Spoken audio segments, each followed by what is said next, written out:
अनायतुल्लाह तमश्की जंगी सरगुज़श्त मंजिल और मुसाफिर किस्त नंबर 92 बाय प्लान बी। मैं जानता हूँ कि बाद सामीन इकराम मेरी इन बातों से बोरियत महसूस कर रहे होंगे। मैं आपकी इस फरमाइश का एहतराम करता हूँ कि दिलचस्प सनसनीखेज़ और जज्बाती वाक़या सुनाऊँ, लेकिन मैं मुनासिब नहीं समझता कि इस हकीकी दास्तान को नावल बना दूँ। ये बात मैं पहले भी कह चुका हूँ और सामीन इकराम से तवक्कुओ रखता हूँ कि वो खफा नहीं होंगे। मैं एक ही बात बार बार कहे जा रहा हूँ। ज़रूरत यह है कि मेरे इन तजर्बात और मुशाहदात से आपको सब कुछ हासिल हो। हासिल इसी सूरत में होगा कि आप मेरी रुवायात को ज़ाती सतह पर नहीं बल्कि कौमी सतह पर आकर सुनें। बात इतनी सी है जो मैं कहना चाहता हूँ कि हिंदू मुसलमान का ना कभी दोस्त रहा और ना कभी रहेगा। मैंने इंडोनेशिया की जंग आज़ादी लड़ी है। अपनी जंग आज़ादी यानी तहरीक पाकिस्तान में शरीक नहीं हो सका था। इंडोनेशिया से वापस आकर मुझे तहरीक पाकिस्तान की जो बातें मालूम हुई थी, इनमें ख़ास बात यह थी कि हिंदू ने तहरीक पाकिस्तान की जड़ें काटने के लिए क्या कुछ किया था। यानी कौमी सियासी सतह पर तो हिंदू ने जो कुछ किया वो उस वक्त के अखबारों और बाद में लिखी जाने वाली किताबों में महफूज है, लेकिन हिंदू ने ज़ाती सतह पर मुसलमानों को यूँ कहिए कि सरकर्दा मुसलमानों को अपनी गिरफ्त में लेने के लिए अपनी दौलत और अपनी खूबसूरत बेटियां भी इस्तेमाल की थी। चंद महीने पहले आपने अखबारों में पढ़ा होगा कि भारत से ऐसी आवाज़ें उठ रही हैं कि उन्होंने यानी भारत ने पाकिस्तान पर जो सकाफती हमला किया है वो 100% कामयाब है। हिंदू लीडर तो यहाँ तक कह रहे हैं कि उन्होंने अपना कल्चर आहिस्ता आहिस्ता इस्लामी कल्चर पर गालिब कर दिया है और अब पाकिस्तान पर फौजी हमले की ज़रूरत बाकी नहीं रही। हिंदू लीडरों के इन बयानात को फिल्मी भड़के न समझे, कौमी सतह पर आकर इन पर गौर करें। इनका बराह रास्त ताल्लुक अमरीका के न्यू वर्ल्ड आर्डर के साथ है। पाकिस्तान से इस्लाम पसंद और इस्लाम की अस्करी रूह को ख़त्म करने के लिए अमरीका भारत को इस्तेमाल कर रहा है। तशवीशनाक बात यह है कि हमारे नौजवान बल्कि नौजवानों के वालिदैन भी हिंदू कल्चर उसकी फिल्मों वगैरह के ज़रिए दिलो जान से कबूल करते चले जा रहे हैं और वो नताइज से बेखबर हैं। मैं आपको इस बाब में एक ज़बरदस्त गुरिल्ला एक्शन सुनाऊंगा जो आपको चुका देगा, लेकिन मैं आपको इस्लाम और पाकिस्तान का वास्ता देकर कहता हूँ कि मेरी ये बातें भी सुन रहे हैं और इन पर गौर भी करें और अमल भी। मैं यह 2-3 खतूत के जवाब मुख्तसर तौर पर दूंगा। हकायत के एड्रेस पर मुझे ये खतूत मिले हैं जिनमें कहा गया कि मैं सुकारनों को फरिश्ता सीरत लीडर बनाकर पेश कर रहा हूँ, लेकिन वो तो अय्याश शराबी और इतना आज़ाद ख्याल आदमी था कि उसका सारा किरदार इस्लाम के मुनाफी था। जवाब में अर्ज़ा के पाकिस्तान में ऐसे लोग मौजूद हैं जो कायदे आज़म रहमतुल्लाह अलैह के ख़िलाफ़ ऐसी बातें करते हैं।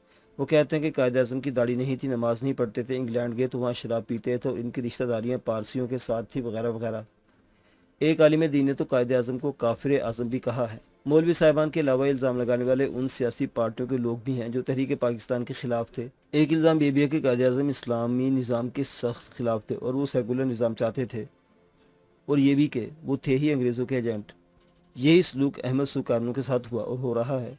मैं सुकारनू को एक फरिश्ता बनाकर पेश नहीं कर रहा, लेकिन ये मत भूले कि तारीख़ तक क़यामत गवाही देती रहेगी कि सुकारनू जंग आज़ादी के लीडर और हीरो थे। उन्होंने दो बड़ी ताकतों अमरीका और बरतानिया की बेपनाह जंगी ताकत के खिलाफ मुनज़्ज़म तरीके से जंग आज़ादी लड़वाई। अपने इन अवाम को जो लंबी मुद्दत से वलंदेज़ों के ग़ुलाम चले आ रहे थे, एक गयूर और पुरवकार कौम बनाया और दुनिया के नक्शे पर एक नया और आज़ाद मुल्क पैदा किया जिसका नाम इंडोनेशिया रखा। आज तमाम मुल्क करते हैं कि अक़वाम मुत्तहिदा इनमें से किसी पर पाबंदी आयद न कर दें। सुकारनो वो वाहिद हुक्मरान जिन्होंने अक़वाम मुत्तहिदा के अजलास में खड़े होकर इन बड़ी ताकतों के मुँह पर थूका और अक़वाम मुत्तहिदा से अलाइदगी इख्तियार कर ली थी। इसके नतीजे इंडोनेशिया के लिए बड़े ही ख़तरनाक हो सकते थे, लेकिन अहमद सुकारनो ने अपनी कौम और अपने मुल्क के वक़ार को सामने रखा और नताइज की परवाह न की। उन्होंने रूस के साथ मुआहदा करके अपने मुल्क को एक जंगी ताकत बना दिया। ये तफसीलात मैं पहले भी पेश कर चुका हूँ। यहाँ ये बताना मकसूद है कि अमरीका अहमद सुकारनो को किसी कीमत माफ़ नहीं कर सकता था। एक जुर्म यह कि सुकारनो की क़यादत में इंडोनेशियाई मुसलमानों ने अमरीका और बरतानिया को शिकस्त फाश दी थी। दूसरा जुर्म यह कि सुकारनो ने अक़वाम मुत्तहिदा की तौहीन कर दी थी। इसमें कोई शक नहीं कि अक़वाम मुत्तहिदा अमरीका का अपना इदारा है। फिर अहमद सुकारनो ने जुर्म किया कि रूस के साथ दोस्ती कर ली और अपने मुल्क को जंगी ताकत बना लिया। ज़मीन की मादनी दौलत से अवाम को खुशहाली दी। अहमद सुकारनो ने सबसे बड़ा गुनाह ये किया था कि सितंबर 1965 की जंग में पाकिस्तान को भरपूर जंगी मदद दी। ये तफसील मैं पहले भी सुना चुका हूँ। अमरीका सख्त नाराज़ हुआ। अमरीका की कोशिश ये थी कि पाकिस्तान भारत के हाथों ऐसी बुरी हालत को पहुँचे कि भारत की बर्तरी तस्लीम कर ले और अपने इस्लामी तशख़्ख़ुस और ख़ुद इरादियत से दस्तबरदार हो जाए। ये भी मान ले कि अमरीका इसे भारत के हाथों पिटवा भी सकता है और छुड़वा भी सकता है। सुकारनों को अमेरिका ने इस जुर्म की सज़ा दी कि सीआईए के इंतजामात के तहत इंडोनेशिया में ऐसी कत्ल व गारत कराई कि मुल्क खून में डूब गया। अमेरिका सुहार्तो को ऊपर लाया और सुकारनों को कैद में डालकर सुहार्तो को सदर बना दिया और इस तरह अमेरिका ने इंडोनेशिया फतह कर लिया। आज 31 साल गुजर गए हैं। सुहार्तो ही इंडोनेशिया का सदर चला रहा है। वहाँ बाकायदा इलेक्शन होते हैं, हर बात जीत सुहार्तो की होती है। ये इलेक्शन फौज और पुलिस के जेर साया होते चले आ रहे हैं। सुहार्तो के दौरे हुकूमत में इंडोनेशिया पर अमेरिका की गिरफ्त मुकम्मल तौर पर मजबूत हो गई और सुहार्तो ने अपने हाथों इस्लाम की जड़ें काटी और आवाम की रोटी कपड़े का मसला खड़ा करके इनके गरीब और कंगाल बना दिया। इंडोनेशिया हज़ारों जजीरों का मजमूआ है। कई जजीरों में एक अरसे से ये मुहिम चल रही है कि मुसलमानों को इनकी ज़मीनों से बेदखल करके वहाँ ईसाइयों को आबाद किया जा रहा है और अवाम एहतजाज करते हैं तो उन पर पुलिस और फौज कुत्तों की तरह छोड़ दिया जाता है। अमेरिका ये चाहता है कि मुल्क आहिस्ता आहिस्ता ईसाइयों के कब्ज़े में आता जाए और इस्लाम बराए नाम रह जाए। अपनी इस दास्तान को आगे चलाने से पहले मैं मौजूद समझता हूँ कि इंडोनेशिया में अब जो खूनरेज़ सूरत हाल पैदा हो गई है इसका इंतहाई मुख्तसर जिक्र करूँ। ये इसलिए कि इंडोनेशिया में एक बार फिर स्क्वायरनों के नारे लगने शुरू हो गए हैं। वहाँ एक और इलेक्शन मुहिम शुरू हो गई है और अब सुहार्तो मुल्क का प्रेसिडेंट बनना चाहता है। अमेरिका के इस पिट्ठू की उम्र 75 से तजावुज़ कर गई है और वो दिल के किसी आर्जे में भी मुब्तला हो चुका है जिसका वो इलाज करवा रहा है। लेकिन हवस इक़्तिदार का ये आलम है कि वो अभी पहले की तरह पुलिस और फौज के राइफलों के साय में सदारत की कुर्सी पर पराजमान रहना चाहता है। लेकिन अहमद सुकारनो की बेटी मेघावती सुकारनो पुत्री उसके मुकाबले के लिए मैदान में उतर आई है। इस खातून की उम्र 43 साल है। इसने अपनी पार्टी बना ली जिसका नाम इंडोनेशियाई जमहूरी पार्टी है और वो उसकी चेयरपर्सन है। सुकारनो पुत्री का मतलब है सुकारनो की बेटी। इंडोनेशिया के अवाम और वहाँ का नौजवान तबका, क्या बच्चा क्या बूढ़ा क्या जवान, मेघावती के झंडे तले जमा हो गया है। वहाँ के लोग सुहार्तो की 31 साल डिक्टेटरशिप से इतने ज़्यादा तंग आ चुके हैं कि वो गलियों और सड़कों पर नारे लगाते हैं, मेघावती जीतेगी। 1.5-2 महीने पहले जकार्ता में लोगों ने बड़े लंबे लंबे जुलूस निकाले और नाराबाजी की। वो सुहार्तो जो पुलिस और फौज के जेर साया इंडोनेशिया का ताहयात बादशाह बना बैठा है, कैसे बर्दाश्त कर सकता है कि कोई और कुर्सी सदारत उठाने के लिए इसके मुकाबले में आए। उसने हुक्म दिया कि मुजाहिरीन पर गोली चला दो। पुलिस ने गोली चलाई, बहुत खून खराबा किया और मेघावती पर पाबंदी आयद कर दी। इसके जवाब में लोगों ने बड़े ही खतरनाक मुजाहरे किए, पुलिस की गाड़ियाँ जला डाली और जितनी भी तोड़फोड़ कर सकते थे की और फिर पुलिस और फौज ने मुजाहिरीन को कंट्रोल में करने के लिए पहले से ज़्यादा जुल्म व तशद्दुद किया। मैं इन मुजाहिरों और पुलिस और फौज की ज़ालिमाना कार्रवाइयों की तफसीलात में नहीं जाऊँगा। इसके बजाय मैं आपको एक और दिलचस्प बात सुनाता हूँ। एक ये कि मेघावती अपने नाम के साथ सुकारनो पुत्री लिखती है। अवाम की गालिब अक्सरियत इसके साथ हो गई है। सुहार्तो की हुकूमत के हर शोबे में फौजी अफसर मुकर्रर है जो शोबे की कारकर्दगी पर नज़र रखते हैं ताकि कोई काम सुहार्तो के खिलाफ ना हो। मालूम हुआ कि महकमा इत्तलात व नशरियात में जो फौजी अफसर बैठा है इसने अखबारों को नोटिस भेजा है कि वो जब किसी खबर में मेघावती का नाम लिखे तो उसके साथ सुकारनो पुत्री ना लिखा करे बल्कि उसके खामिद का नाम लिखे। इसका मतलब ये है कि मेघावती को जो इतनी ज़्यादा मकबूलियत हासिल हुई है ये इसके बाप सुकारनो के नाम की वजह से है, लिहाजा सुकारनो को ब्लैकआउट कर दिया जाए। इंडोनेशिया पर दरअसल जर्नैल हुकूमत कर रहे हैं। इंडोनेशियाई ज़राए के मुताबिक ये जर्नैल अमेरिका के वजीफ़ा ख्वार एजेंट हैं। मेघावती ने कौम को ये नारा दिया कि इंडोनेशिया में जर्नैली हुकूमत नहीं जमहूरी हुकूमत चलेगी, लेकिन जर्नैल ये प्रोपेगेंडा कर रहे हैं कि मेघावती दरअसल कम्युनिस्ट है और मुल्क के कम्युनिज़म राइज करना चाहती है। ये इसलिए कहा जा रहा है कि सुकारनो ने रूस के साथ दोस्ती कर ली थी। अमेरिका के असला खाने में सबसे बड़ा बम यही है कि किसी मुल्क के हुक्मरान को रुस्वा करना चाहता है तो उसके खिलाफ ये प्रोपेगेंडा ज़ोरों शोर से शुरू कर देता है कि कम्युनिस्ट है। फिलिपाइन में मुसलमान अपना अलग वतन बनाने के लिए लड़े हैं, लेकिन अमेरिकी प्रोपेगेंडा अखबारों और रिसालों में पढ़ो तो लिखा है कि फिलिपाइन के हुकूमत के खिलाफ कम्युनिस्ट गुरीले लड़ रहे हैं। मैं सिर्फ ये वाज़ेह करना चाहता हूँ कि जंग आज़ादी का लीडर और हीरो अहमद सुकारनो एक बार फिर जिंदा हो गया है। आपकी दिलचस्पी के लिए बताता हूँ कि सुकारनो ने अपने 3 बेटों के जो नाम हैं, इन नामों के मायने ये हैं, एक है आसमानी बिजली, दूसरा रात की गर्ज और तीसरे का नाम है तुंदु तेज समुद्री तूफान। इसकी बेटी का नाम मेघावती है। मेघा के मानी है बादल। सुहार्तो देख रहा है कि बादल में आसमानी बिजलियां चमकने और गरजने लगी हैं और तुंदो तेज समुद्री तूफान आ रहा है। अगर मेघावती जीत गई तो ये अमेरिका की शिकस्त होगी। एक ऐसा मुल्क उसके हाथ से निकल जाएगा जिसकी ज़मीन तेल पेट्रोल और बड़ी ही कीमती और वाफर मादनियात देती है। अमेरिका के लिए ये भी बड़े दुख की वाली बात होगी कि एक मुसलमान मुल्क जिसमें वह सुहार्तो के जरिए ईसाइयों को आबाद करता चला जा रहा था और इस्लाम की बेहकुनी हो रही थी, वो मुल्क इसके पंजे से निकल जाएगा। हमारी असल मजबूरी ये है कि आलमी मीडिया, अखबार, रिसाले, टीवी वगैरह अमेरिका के हाथों में है। तीसरी दुनिया के ज़राए अबलाग तो हैं ही अमेरिका के ज़ेर असर। इस सूरत हाल में हमें जो खबरें और तबसरे पढ़ने को या सुनने को मिलते हैं वो हकीकत पर मबनी नहीं होते। इनमें अमरीकी मुफाद और नुक्ता नज़र छुपा हुआ होता है। आज की दुनिया के सामने अहमद सुकारनो की जो तस्वीर पेश की जा रही है वो अमरीकी मुफादात और नुक्ता निगाह के मुताबिक मस्क शुदा होती है। मैं इस सुकरानों को जानता हूँ जिसके हकाम और तंजीम में शामिल होकर मैंने जंग आज़ादी लड़ी थी। मैं अकेला ही नहीं, उस वक्त की इंडियन आर्मी के बेअंदाज मुसलमान फौजी इंडोनेशिया की जंग आज़ादी में शरीक थे, और उनमें बहुत से ऐसे हैं जिन्हें सुकरानों मिला था और मिलता रहा था। ये वो मुसलमान फौजी तो जो इंडोनेशिया के मरकजी शहर जकार्ता इसके मुजाफात में थे। ऐसे लोग अभी जिंदा हो गए, इनकी राय भी ले लें। मैं चूंकि बर्मा वगैरह के इलाकों में रहा हूँ, वो जापानी फौज हर वक्त दिलो दिमाग पर आसेब की तरह सवार रहते थे, और फिर मैं जापानियों के साथ भी रहा हूँ, इसलिए उस वक्त कोई बात किसी अखबार या किताब में देखता हूँ तो बड़े ही शौक और दिलचस्पी से पढ़ता हूँ। मेरी जिंदगी के बेहतरीन और बड़े ही कीमती साल इन इलाकों में गुजरे। आगाज़ जवानी का वक्त होता है जब इंसान अपना मुस्तकबिल बनाता है, लेकिन मेरा वो वक्त एक ऐसी ज़मीन पर और ऐसे हालात में गुजरा जब मौत साए की तरह साथ साथ चल रही थी, और कोई भी कदम ज़िंदगी का आखिरी कदम हो सकता था। जहन में ये सोच भी रहती थी कि मैं अपनी फ़ौज की गोली से मरूं, या जापानी पकड़ लेंगे और मेरे जिस्म पर संगीन बाजी की मशक करेंगे, या हवाई जहाज़ से बम करेगा, या किसी तोप का गोला मेरे करीब फटेगा और मेरे जिस्म के टुकड़े उड़ जाएंगे। कुछ दिन पहले ही आलमी टीवी CNN पर एक छोटी सी फिल्म देखी जिसमें थाईलैंड और बर्मा के जंगलों में से गुजरती हुई एक रेलवे लाइन दिखाई गई। ये रेलवे लाइन सामने आ जाती है, और जब तक मैं इसे कागज़ पर उगलना दूं या दो चार दोस्तों को सुनाना दूं, मुझे चैन नहीं आता। आइए मैं आपको मैदान हश्र में ले चलता हूं, जहां दुनिया की सबसे बड़ी सलीबी ताकतें मुसलमानों को अपना गुलाम बनाने के लिए अपने बमबार हवाई जहाज़ों, तोपों और मशीन गनों से आग बरसा रही थी। मुसलमानों को गुलाम बनाने का असल मकसद ये था कि इस खित्ते से इस्लाम की आवाज़ न उठ सके और यहाँ से इस्लाम को बेदखल कर दिया जाए। ये मैं बता चुका हूँ कि इंडोनेशियन मुजाहिदीन आज़ादी के पास हवाई जहाज़ भी नहीं थे और तोपखाने भी नहीं थे।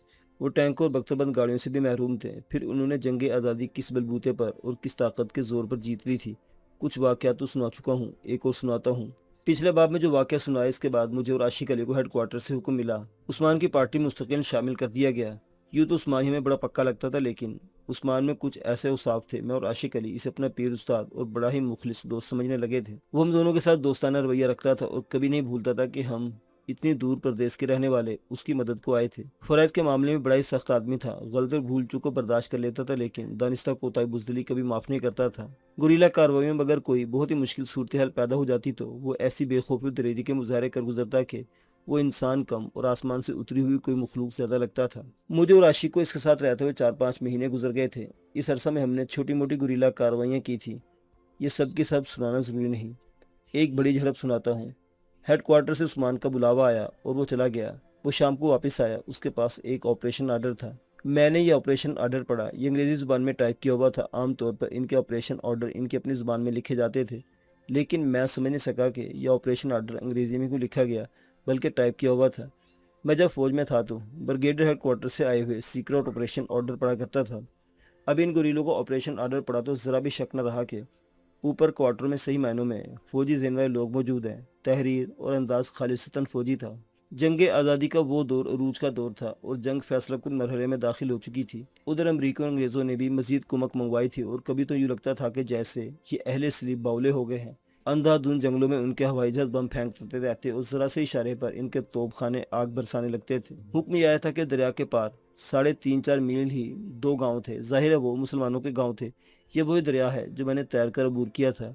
ये दोनों गांव उस तरफ थे जिस तरफ से मैं आया था। दरिया तो मुड़कर किसी और तरफ चला गया था, और जो गांव बनाए गए थे इनके करीब एक से एक नदी गुजरती थी, जिसकी चौड़ाई तकरीबन 25 गज बताई गई थी और इसकी गहराई 5-6 फीट के दरमियान थी। इस नदी पर लकड़ी का एक पुल था जिसके नीचे कोई स्तून नहीं था। ये दोनों गांव नदी की तरफ थे और नदी से इनका फासला तकरीबन 1-1 मील था। नदी के दूसरे किनारे से तकरीबन इतनी दूर एक गोरा रेजिमेंट की 2 राइफल कंपनियों ने आकर डेरे डाल लिए थे। वो गालिबन जापानियों ने जंग अजीम के दौरान आरजी कच्ची सी 3-4 बैरकें बनाई हुई थी। गोरों की कंपनियां बारकों में रहती थीं। इन गोरों की नफरी 200 से ज्यादा थी। इन कंपनियों की कुछ नफरी इन दोनों बस्तियों के दरमियान आकर एक पोस्ट यानी चौकी सी बना ली थी। सैंड बैगों की दीवार खड़ी कर ली थी और इनके अंदर 3 खेमे गाड़ लिए थे। सैंड बैगों की दीवारों में से उन्होंने दो चार जगहों में से दीवार में सुराख छोड़ दिए थे। इनमें मशीन गनें लगा दी थी। एक तरफ इस पोस्ट से 4-5 फरलांग दूर एक गांव था और पोस्ट से आगे इतनी ही दूर दूसरी बस्ती थी। इतला के मुताबिक ये दोनों बस्तियों में आबादी बहुत ही कम थी। वहाँ ज्यादातर बूढ़े औरतें और बच्चे थे। ये तो हम जानते हैं कि तमाम लड़के और जवान आदमी लड़ने के लिए घरों से गायब हो गए हैं। उस्मान को हेडक्वार्टर बुलाकर जुबानी बताया गया कि ये गोरे वक्तन फवक्तन इन दोनों बस्तियों में जा धमकते हैं और आबाद घरों की तलाशी लेते हैं, और जो घर खाली हैं इनके अंदर जाकर भी देखते हैं। ऐसी कोई इत्तला नहीं मिली थी कि उन्होंने किसी औरत को कभी छेड़ा या किसी और तरीके से गाँव वालों को परेशान किया हो। बताया गया कि वो जब तलाशी लेते तो बड़े गुस्से में होते हैं, बार बार राइफलों की नालियां गांव वालों की तरफ करके डराते हैं। फिर इन गोरों ने गांव वालों तक बातें पहुंचाने के जरिए हासिल कर लिया कि 2 इंडोनेशिया अपने साथ रख लिए जो अंग्रेजी जानते और बोल सकते थे। वो यकीनन मुसलमान नहीं थे, वलंदेजी हो सकते थे। अब वो गांव में दाखिल होते तो इन आदमियों की मार्फत लोगों से बात करते थे। गांव वाले और हम सब समझते थे कि गोरे फौजी इस शक पर बार बार गांव की तलाशी लेते हैं कि कोई गुरीला पार्टी या 1-2 गुरीले यहाँ आकर पनाह लेते होंगे। मैंने ये बताया कि गोरा रेजिमेंट के जवान किसी औरत के साथ छेड़छाड़ नहीं करते थे। इसका ये मतलब नहीं कि वो बड़े अच्छे किरदार वाले और शरीफ गोरे थे।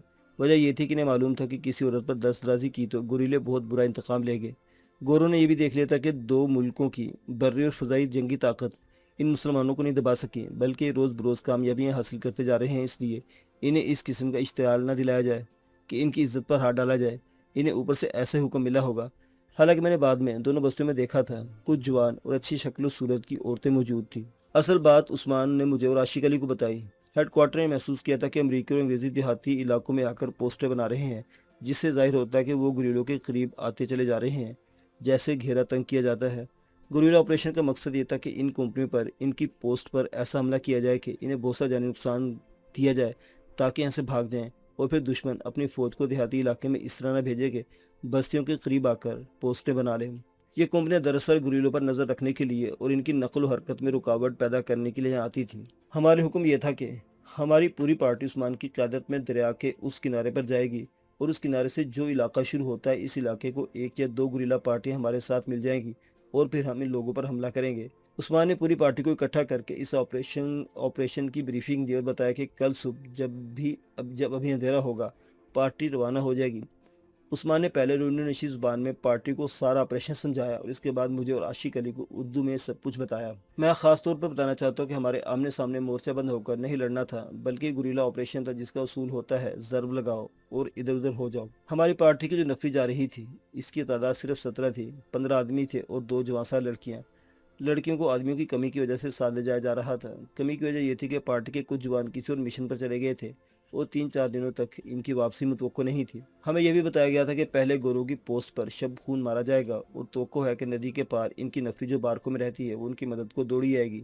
इस नफरी को रोकने के लिए नदी का पुल बारूद से उड़ा दिया जाएगा।